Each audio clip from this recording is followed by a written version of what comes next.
All right, ladies and gentlemen, welcome back. This was the problem that you were supposed to do on your own, so let's do it together now.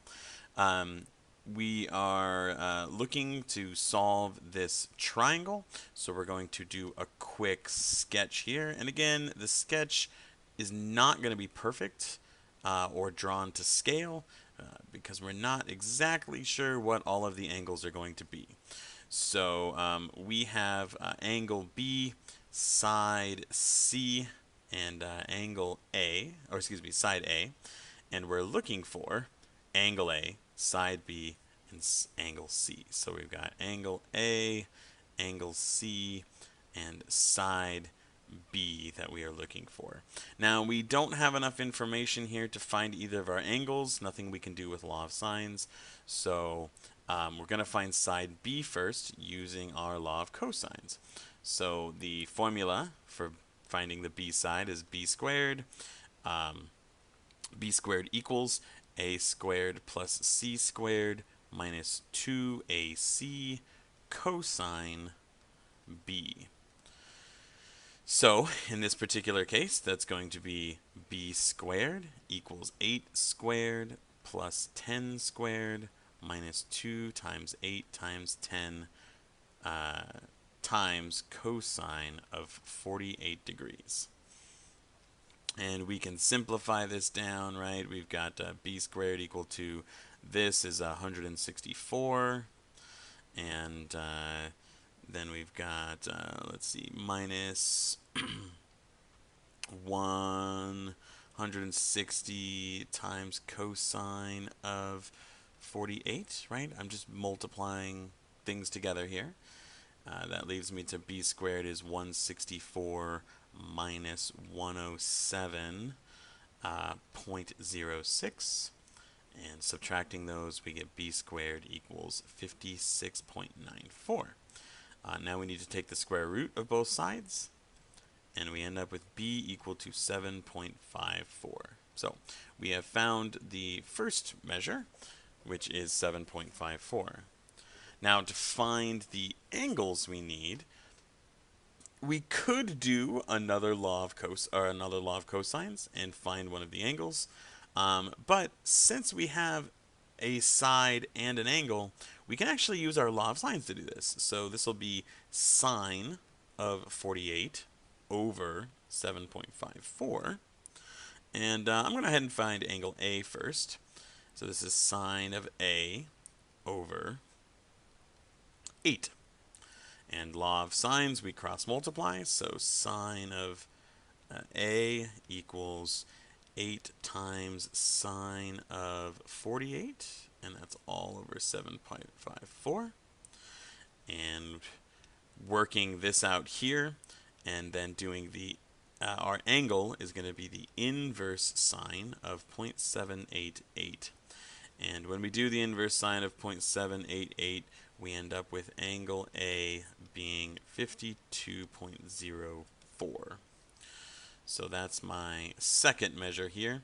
And if this angle is 52.04, then I can find this angle simply from subtracting from 180. So angle C is going to be 180 minus 52.04 minus 48, which is going to give us about 79.96 as our angle. Alright, and so that triangle is now solved. If you've got any questions, comments, concerns on that, make sure you seek me out. Otherwise, let's go ahead and move on to the next problem. And this is solving a triangle for the SSS case. Notice here that we're giving side, side, side. We have a triangle with 3 sides given, which means that we need to find angle A, angle B, and angle C.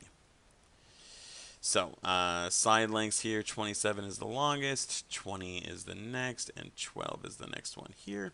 That makes this angle A, this angle B, and this angle C. Now, we're going to use law of cosines again, because you can't use law of sines because we don't know any of the angles. However, what we can do with the law of cosines, if you take a look at our original formulas here, this cosine A, we can manipulate this equation to solve for cosine A, right? We could subtract b squared from both sides, etc., etc. I've gone ahead and done that, and these formulas are then things that we can keep. So you're going to want to write this down in your notes. Cosine A is equal to a squared minus b squared minus c squared all over 2 negative 2 times b times c. If we're looking for cosine b, it's very similar. We're just shifting some of these numbers around. It's b squared minus a squared minus c squared. And that's all over negative 2 times a times c.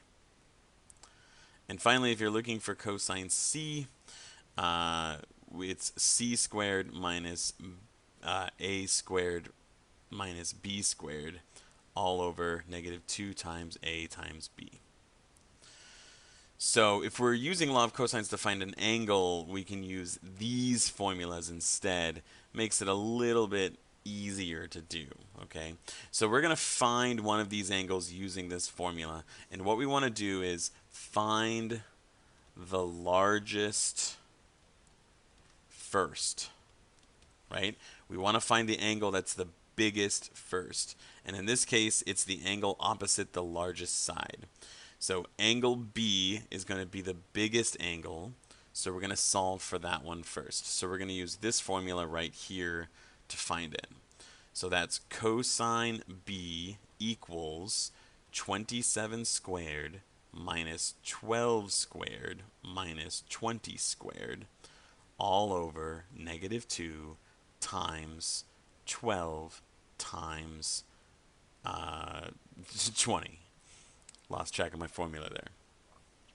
So we plug all of those numbers in, and we just work our order of operations here, right? We've got 27 squared, so this is 729 minus 144 minus 400, and that's all over negative 480. That's going to be 125 over negative 480. So cosine B is equal to this. This, by the way, is equal to negative 3.84. So what we're doing here then is we're going to find so the angle B is the inverse cosine of negative 0.3854. And when we do that up in our calculators, we end up with 112.7 degrees. So we found our first angle at 112.7 degrees. Well, now that we know this one, notice that we have an angle and a side opposite each other, which means for the next one, we can use law of sines again. Now, we could use one of these formulas and do law of cosines again, and it wouldn't be that big of a deal. But it is easier to do law of sines. It's not quite as many operations to mess up. So I'm going to do law of sines now. So this is sine of 112.7 all over 27. And that's equal to sine of A, let's just find A, over 12. Cross multiplying, we get sine A equal to sine of 112.7 times 12 all over 27, which means that A is equal to the inverse sine of 0.410, which gives us an angle of 24.20. So that is our second angle. And now finding our third angle, angle C, well, if we know that this one's 24.20, the angles on the inside add to 180. So C is equal to 180 minus 112.7 minus 24.20, and or C is equal to 43.1. And I've got the 3 missing things that I was looking for. All right, one last practice for you, then we're going to do a question in context, so please go ahead and go back to your Canvas to check that out, and we will see you in the next video.